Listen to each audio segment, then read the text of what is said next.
Let's get to the point. Your monthly market report from the Reno Sparks Association of REALTORS. I'm Erika Lamb, your 2019 President-elect. This month's market report is brought to you by Academy Mortgage. When it comes to helping individuals and families achieve successful homeownership, Academy Mortgage is the first choice. Visit them online at academymortgage.com. Now let's take a look at the local real estate market. Let's get to the point. The 2019 June median price is up 2.6% from May, ending at $400,000, and up 4.7% from June 2019. The June unit sales are down 18.4% from May 2019 at 555 units and down 7.8% from June of 2018. June new listings are also down 19.6% from May and down 5.4% from June 2018. With a slight decrease in new listings and units sold, the Reno Sparks month supply of inventory crept up to 2.4 months, resulting in a 23.2% increase from May and a 33.5% increase from June 2018. Days to contract for the month of June was 44. Now it's time for the monthly economic minute with Elliot Eisenberg. Elliot is a nationally acclaimed economist and the author of blog Econ 70. Elliot, do you see signs of a housing recession on the horizon? That's a great question. To better understand when a recession might come, let's understand what causes recessions. The most common reason is a central bank. Normally, late in the business cycle, inflation gets bad, the central bank raises rates too much, they drive us into recession. But right now, inflation is very weak, and the central bank is going to lower rates at least once, maybe twice by year end, so I don't see the central bank killing this recession. The second reason is imbalances. You can think back to 2007, house prices went crazy, construction went nuts. You can think of 2000 with internet stocks going crazy.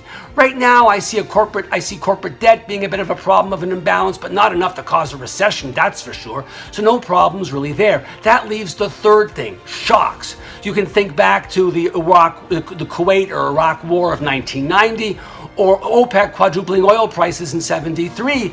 Both of those came out of the blue. Now it's trade. And if trade doesn't get worse, and as a result, consumer confidence doesn't get worse, and the stock market doesn't go down, this recovery can easily last through the first quarter of 20 and hopefully a good deal longer. That's it for now. See you next month. Thank you, Elliot. We'll be keeping a close eye on the housing market. Our Closer Look segment is sponsored by 7 Together Success. Think powerful, be powerful with breakthrough coaching specializing in neurologistic programming. Visit BrendaTerryNLP.com to find your real estate superpower. And now, please welcome Angelica Reyes, 2019 Reno Sparks Association of REALTORS President, joining us today from the Capitol Building. Hi everyone, Angelica Reyes here, your 2019 President, and I'm here standing in front of our State Capitol Building in Carson City, Nevada. I'm so honored to have here Kevin Sigstad, our 2019 State Legislative Committee Chair. Thank you for joining us today, Kevin. My pleasure. Now, I know we had a tough session. Can you tell us a little bit about some of the bills that we were seeing that were affecting our property owners? So one of the most important bills was SB 256, that's Senate bill that was introduced on the Senate side. And it was a broad-ranging measure that would have tilted the scales more towards tenants and away from landlords. The bill, we felt, went too far towards the tenants and jeopardized the landowners, the property owners. So we did oppose that bill. There was just a number of measures on the bill that we really didn't agree with. So we opposed it. We were able to get that bill defeated, and it did not become law. Although late in the session, parts of it were introduced into another bill.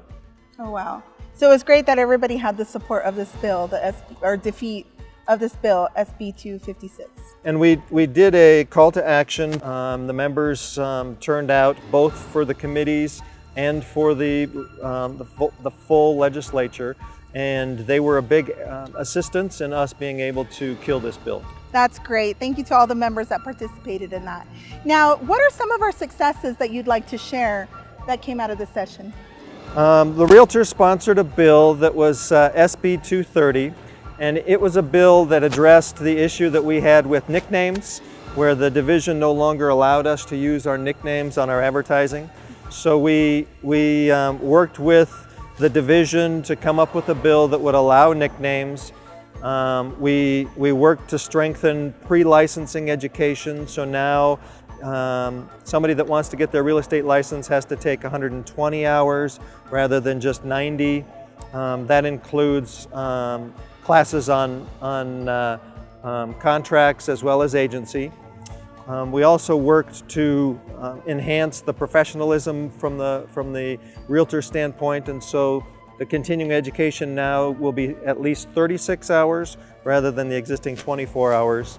We were able to get that bill passed by both houses with unanimous votes, so it was a well-supported bill. That's awesome. I'm glad that we have a lot of those plans in place. Now, I know there was a lot of other issues that we had. Can you tell us about some of the challenges that we faced in the legislative session?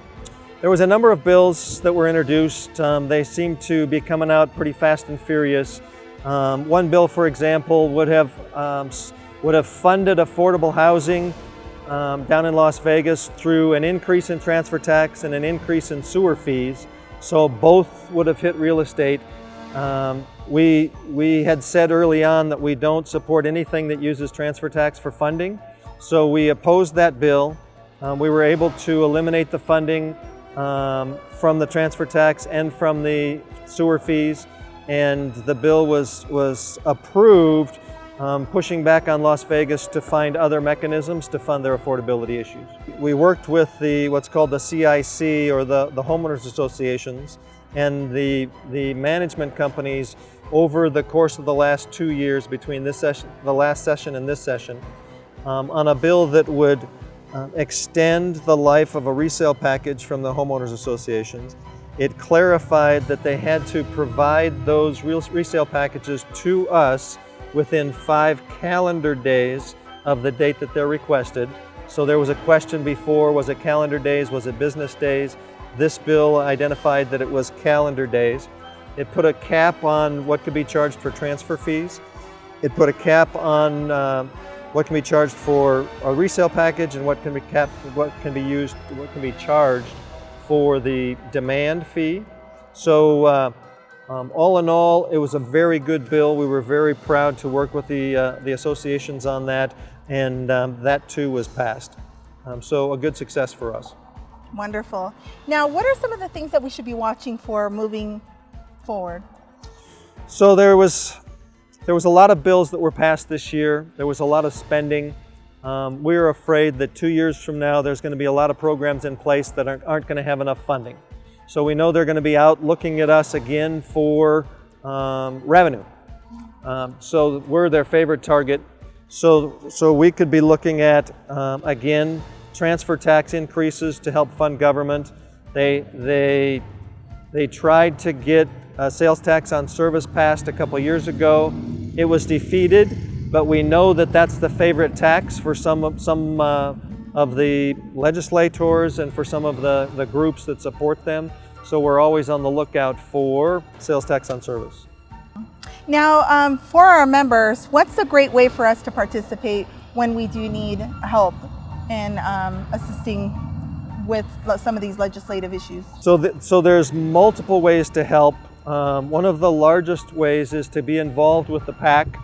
The PAC starts their efforts early on, not when we're in the legislature. So we raise funds with the PAC. We support the legislators that support us, so that we know when we get in the legislative session that we have the ability to go talk to them about issues. Doesn't mean that they always agree with us, but at least they entertain the presentations that we want to make.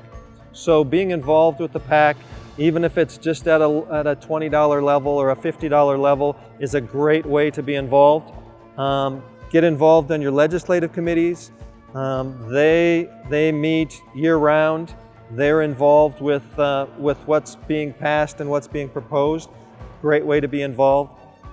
During the legislative session, the Carrera, Nevada puts out the Advocate every Friday that covers the bills that have been introduced, the positions that we have taken on them, bills that have been passed, bills that have been defeated, and staying abreast of those so that you know what is being proposed and what's being passed is very important. And lastly, during the session, if there is something very important that we need help with, we will issue what's called a call for action. Those are called CFAs, call for action. And this year we used the CFA on a couple of different times to oppose SB 256. And then late in the session, they introduced a couple of measures from 256 into a bill that had already been passed called SB 151. And in the dark of night, passed this bill that all of a sudden had no public hearings, no public input, and included provisions from a bill that had been defeated into a bill that was passed. So we asked the members for a call for action. A lot of members responded. They called the legislature, they called the governor, they sent emails, and it helps a lot. It helps a lot to know that we are an organization that we're going to be listened to and that we respond when we need help. Well, I appreciate you and everyone on the legislative teams locally and statewide helping us with these, protecting property owner rights. So thank you to all our members that have participated, and we look forward to having another great year. Thank you, Kevin. Thanks so much. Thank you, Angelica and Kevin, for providing us with an update on the 2019 legislative session. That wraps up our To The Point report, recapping the numbers of June 2019. Be sure to join us each month for the latest news, trends, and insights on the real estate market in Northern Nevada. Subscribe to our YouTube channel, RSAR Realtors, so you never miss an update. Please join us next month for the local real estate market. Thank you for watching To The Point.